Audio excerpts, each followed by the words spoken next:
નમસ્કાર દર્શક મિત્રો, ધ લોકસત્તા ન્યૂઝમાં આપનું હાર્દિક સ્વાગત છે। દેશના અનેક ભાગોમાં ભારે વરસાદે તારાજી સર્જી છે। અનેક ગામોમાં પૂર આવ્યું છે, જેમાં સંખ્યાબંધ લોકો માર્યા ગયા છે। ત્યારે પૂર આવવું એ કોઈ અસામાન્ય બાબત નથી। આબોહવામાં પરિવર્તનને કારણે ચોમાસામાં વરસાદ અનિયમિત બન્યો છે।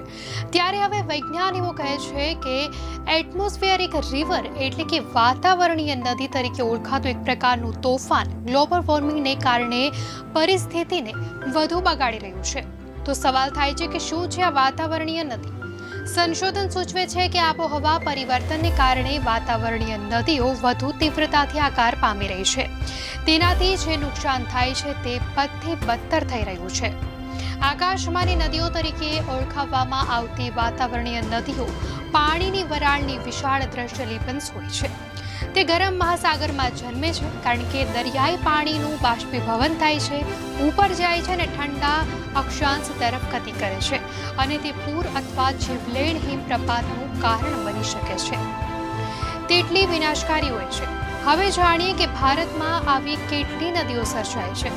સાયન્ટિફિક જર્નલ ધ નેચરમાં 2023માં પ્રકાશિત એક અભ્યાસમાં જણાવવામાં આવ્યું હતું કે 1951થી 2020ની વચ્ચે ભારતમાં ચોમાસાની ઋતુમાં કુલ 574 વાતાવરણીય નદીઓ સર્જાઈ હતી। અભ્યાસ જણાવે છે કે છેલ્લા 2 દાયકામાં લગભગ 80% સૌથી તીવ્ર વાતાવરણીય નદીઓ ભારતમાં પૂરનું કારણ બની છે। અભ્યાસમાં આઈટીઆઈ અને યુનિવર્સિટી ઓફ કેલિફોર્નિયાના વૈજ્ઞાનિકો એક ટીમ પણ સામેલ હતી।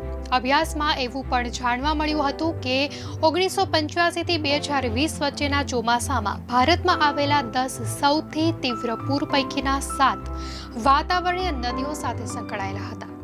સરેરાશ વાતાવરણીય નદી લગભગ 2000 કિલોમીટર લાંબી, 500 કિલોમીટર પહોળી અને લગભગ 3 કિલોમીટર ઊંડી હોય છે। જો કે હવે તે વધારે પહોળી અને લાંબી થઈ રહી છે। કેટલીક નદીઓ તો 5000 કિલોમીટરથી વધુ લાંબી હોય છે। તેમ છતાં આ નદીઓને માણસો નરી આંખે જોઈ શકતા નથી। હવે સવાલ આવે છે કે શું આના કારણે પૂર આવે છે?